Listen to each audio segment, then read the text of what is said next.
अस्सलाम वालेकुम नाज़रीन हाज़रीन, क्या हाल है? ठीक हो? खैर खैरियत है? लेट दी एडवांस माजरत यार, मैं थोड़ा जिहा मसरूफ हूँ इस वजह माजरत, मैं रेगुलरली व्लॉग नहीं पा सकिया। इंशाअल्लाह ताला अग्गा कुछ दिनों तक, हुण तो मुहर्रम है ना, कुछ दिनों तक रेगुलर हो जासी तो तुसां जरा नज़रअंदाज करना। अज स्वागत है तुहाडा एक नवी ब्रांड न्यू रिएक्शन वीडियो दे विच। मैं कहा यार अपने बेलियां बिरावां नूं खुश कर छोड़िए, इंडियन कार्टून विखा के उन्हां दे मीडिया वाले ते अज दी वीडियो करने हैं शुरू। ते वीडियो शुरू करने तो पहले चैनल मेरा सब्सक्राइब जरूर कर लो। आओ मेरे नाल चलिए वीडियो दे।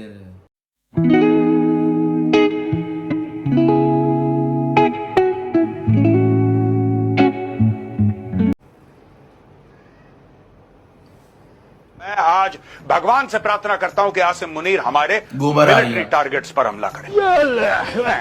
ओ बहनी मिज़ाइल बोल भारत पर ही हमला करना शुरू कर दिया। भारत पर ही हमला करना शुरू कर दिया और तेरे फुल्ला यार भेज दिया तू इससे बदमाशी। दोस्तों इंडिया मीडिया का कोई हाल नहीं है। मतलब जिस तरह हम दिन में 5 टाइम नमाज पढ़ते हैं, वैसे ये लोग 5 टाइम झूठ बोलते हैं। पाकिस्तान का ब्लंडर, पाकिस्तान ने अपने ही फाइटर प्लेन को मार गिराया। और साथ में इनकी बोंगियां देखकर किसी भी इंसान की हंसी निकल जाती है। हमले में रावलपिंडी स्टेडियम तबाह हो गया है। क्या बोला तूने? हमले में रावलपिंडी स्टेडियम तबाह हो गया है। Drone Wake up to reality. देखिए स्टेडियम तबाह अगले दिन। चलिए दोस्तों, आज की इस वीडियो में हम आपको इंडिया के गोदी मीडिया के कुछ फनी और मज़ेदार बोंगियां दिखाने वाले हैं। कार्टून सच्ची गाली पूछो तो बात जाएंगे।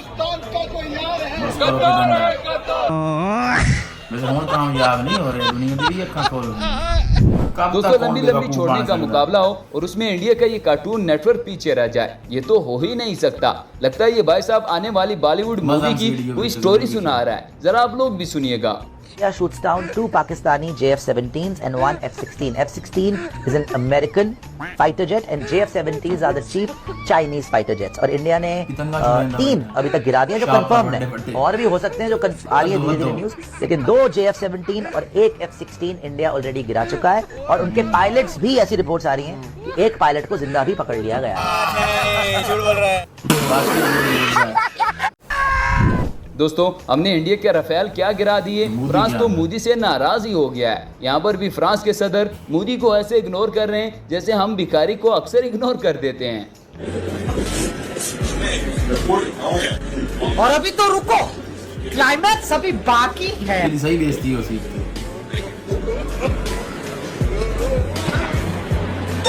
हो गई है बेइज्जती। सलाम करो सलाम इसी तरह जब गोदी मीडिया से कोई आउट ऑफ सिलेबस वाला सवाल पूछ ले तो फिर इनकी हालत कुछ ऐसे हो जाती है। ये लड़का तो सच में धोती खोल रहा है। सवाल ये है कि इंटरनेशनल कम्युनिटी में जो हमारी बेइज्जती हुई जब हमारे न्यूज चैनल ने अनवेरिफाइड इंफॉर्मेशन चलाई कर कई जगहों पर इस तरह की इंफॉर्मेशन। ओ भाई बाप रे, ये तो धोती खोल रहा है।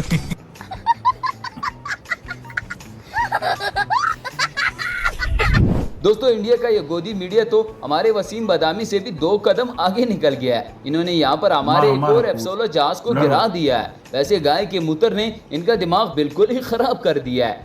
दूसरी जो पाकिस्तान की तरफ से कार्रवाई की कोशिश की गई थी, उसका एक जहाज इंडियन टेरिटरी में दाखिल हुआ था, उसे भारत ने मार गिराया। पुलवामा में पाकिस्तान का ये जहाज गिराया गया है, इसकी जानकारी हम आपको दे सकते हैं। और सोर्सेस के मुताबिक ये F-16 भी हो सकता है। पाकिस्तान चाइना के दिए हुए कुछ एयरक्राफ्ट जो है वो ऑपरेट करता है। यही नहीं दोस्तों, गोदी मीडिया के अलावा भारत में कुछ अच्छे जर्नलिस्ट भी मौजूद है जिन्होंने मोदी और इसके मीडिया को बिल्कुल ही एक्सपोज कर दिया है। राफेल मार गिराए उन्होंने, उस पे कोई सवाल क्यों नहीं कर रहे हैं? तो साहब उस पे नहीं कहेंगे। मैंने उन्हें बठिंडा का दिखाया, मैंने कहा एक मेरे पर्सनल नॉलेज में है, बाकी 2 मुझे अदर सोर्सेज से पता है। तो अब आप एक बात बताइए, आपने तो बड़ी प्रशंसा करके जो 526 करोड़ का मिल रहा था राफेल, वो 1670 करोड़ रुपए का खरीद के बड़े बखान किए थे। देश का यही मीडिया कैसे राफेल ये कर देगा, राफेल वो कर देगा, चीन डर गया, ये डर गया। और अब क्या हुआ? अब एक भी छू नहीं है किसी से। कोई नहीं कह रहा है पंपोर में मिला वो क्या था, अखनूर में मिला वो क्या था, और भटिंडा में एयरबेस के पास जो खेतों में मार गिराया गया वो क्या था। यही नहीं दोस्तों, जब इंडियन मीडिया मुसलसल हमारे आर्मी चीफ को निशाना बना रहे थे, इस पाकिस्तानी ने इंडियन मीडिया को ऐसा जवाब दिया कि उनका मुंह खुला का खुला रह गया। आप उस पर नाराज ना होइएगा, भारतीय मीडिया मुसलसल हमारे आर्मी चीफ को हिट कर रहा है कि आर्मी चीफ को लाएंगे, तो उन्होंने जो रिश्ता देना बाकी पाकिस्तान को दे दे। इस बार डायरेक्ट आर्मी चीफ के ऊपर क्यों है? इसी तरह जब सलमान खान पाकिस्तान के खिलाफ खामोश रहे तो मोदी और इनके जोकरों को गुस्सा आ गया। यहाँ पर भी ये बंदा चिल्ला चिल्ला कर अपने दर्द का इजहार कर रहा है। तो वो सलमान जो इतना बोलता था ना,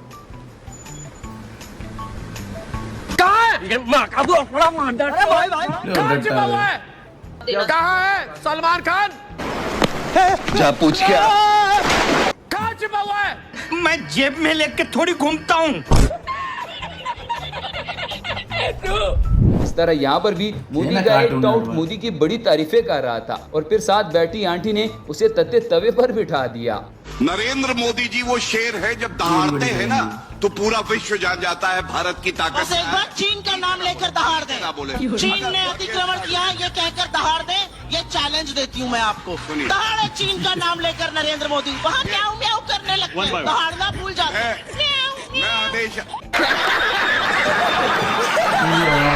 दोस्तों इंडियन मीडिया की अलग है। भाई साहब वैसे तो फिजिक्स के टीचर है, लेकिन यहाँ पर पाकिस्तान को खत्म करने का फार्मूला बता रहे हैं। इसने तो पाकिस्तान को बिल्कुल ही खाला जी का घर समझ लिया है। मोटरसाइकिल कुछ भी आगे नहीं बढ़ पाएगा। हालांकि ट्रेन को रोकने के लिए सबसे ज्यादा होता है जो बड़े जंक्शन होते हैं, उनके जंक्शन पॉइंट पर अगर बम्बार्डमेंट कर दिया जाता है तो ट्रेन का आवाजाही बंद हो जाता है। तो भारत सरकार को स्ट्रेटेजिकली हमला करना पड़ेगा और नीचे से नौसेना का ब्लॉकेज लगा देना और ऊपर से धो देना है, ताकि अगर 2 दिन के लिए भी सर्जिकल स्ट्राइक होता है तो इसका बहुत लंबा इफेक्ट पाकिस्तानी अर्थव्यवस्था में दिखना चाहिए कि अगले 10 साल तक पाकिस्तान उसकी भरपाई करते रहे। चलो जाके इलाज कराओ। दोस्तों गोदी मीडिया ने उठाने में वेट लिफ्टर को भी पीछे छोड़ दिया है। इनका कहना है कि मोदी इसलिए बेहतरीन प्राइम मिनिस्टर हैं क्योंकि उनका सीना 56 इंच चौड़ा है। इस हिसाब से तो फिर काली को इनका बाप होना चाहिए क्योंकि उनका सीना 63 इंच चौड़ा है। प्राइम मिनिस्टर की छाती जितनी मर्जी चौड़ी है कि प्रधानमंत्री मोदी का सीना सलमान खान से भी 4 इंच चौड़ा है और तो और क्रिकेटर विराट कोहली से 8 इंच ज्यादा चौड़ा है। ये देखिए सर आपके सामने ये जो तुलना है उस पर गौर कीजिए। विराट के सीने की चौड़ाई 42 इंच है तो सलमान खान के सीने की चौड़ाई 46 इंच है, जबकि मोदी का सीना 56 इंच है। अगर खली की बात करें तो खली का सीना भी करीब 63 इंच चौड़ा है। इसी तरह यहाँ पर भी इंडिया का ये गोदी मीडिया अपनी फिल्म चलाकर बैठ गए। इन्होंने हमारे वजीर आजम और आर्मी चीफ को गायब कर दिया है। ब्रेकिंग न्यूज सामने आ चुकी है। शहबाज शरीफ पर सबसे बड़ी खबर और खबर ये कि शहबाज शरीफ अब बंकर की शरण में जा चुके हैं। कब हो गया ये? कब हुआ कब? आसिम मुनीर के फरार होने की खबरें हैं, आसिम मुनीर के परिवार के गायब होने की खबरें हैं, तो शहबाज शरीफ के बंकर में शरण लेने की खबर सामने आ चुकी है। अब यही नहीं दोस्तों, इंडिया के लोगों को जंग के बाद पता चला कि असल कार्रवाई तो हमारे साथ डाली गई है।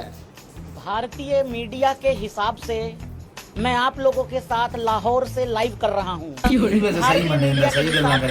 हमने पाकिस्तान के कब्जा कर लिया, लेकिन ये कब्जा नहीं था, ये कब्ज थी। भारतीय मीडिया के हिसाब से हम सारी सेना 200, 300 नहीं 20 किलोमीटर 60 किलोमीटर अंदर जा चुकी है। भारतीय मीडिया के हिसाब से कल रात को 8-9 तारीख की जो रात थी, उस रात को हमने पाकिस्तान के कई शहर कैप्चर कर लिए हैं। लो जी दोस्तों, अब जरा इसकी बात भी सुन लें। मैंने तो पहले ही कहा था कि इनका दिमाग गोबर पर ही हटका हुआ है। इस भाई साहब ने गोबर को हीरे से भी महंगा कर दिया है। मेरा नहीं है, सुप्रीम कोर्ट का कहना है कि एक गाय का गोबर जो होता है वो कोहिनूर हीरे से भी ज्यादा महंगा होता है। सुप्रीम कोर्ट का बात। अब आपकी बात को समझने के लिए अलग से बैठना पड़ेगा एक दिन। ये वीडियो करने आई थी एंड ते होप सो कि ਤੁਹਾਨੂੰ ਅੱਜ ਦੀ ਰਿਐਕਸ਼ਨ ਵੀਡੀਓ ਵੀ ਬੜੀ ਪਸੰਦ ਆਈ ਹੋਸੀ। ਇਹ ਜਿਹੜੀਆਂ ਮਜ਼ੀਦ ਮਜ਼ੇਦਾਰ ਵੀਡੀਓ ਵੇਖਣ ਵਾਸਤੇ ਰਵਿਆ ਤੁਸੀਂ ਮੇਰੇ ਨਾਲ ਮੁਹर्रम ਵਿੱਚ ਥੋੜਾ ਜਿਹਾ ਘੱਟ ਵੀਡੀਓ ਬਣਾਈ ਕਰਸਾਂ ਹੈ ਕਿਉਂਕਿ ਇਤਰਾਮ ਕਰਨਾ ਪੈਂਦਾ ਹੈ ਤੇ ਉਸ ਤੋਂ ਬਾਅਦ ਮੁੜ ਤੁਸੀਂ ਹੋ ਤੇ ਮਾਇਆ ਤੇ ਚੈਨਲ ਨੂੰ ਸਬਸਕ੍ਰਾਈਬ ਜ਼ਰੂਰ ਕਰਨਾ ਤੇ ਹੁਣ ਤੁਹਾਡੇ ਮੁਲਾਕਾਤ ਹੋਸੀ एक अगली नवी ब्रांड न्यू वीडियो ते व्लॉग दे विच। तब तक वास्ते अल्लाह हाफिज। पाकिस्तान जिंदाबाद।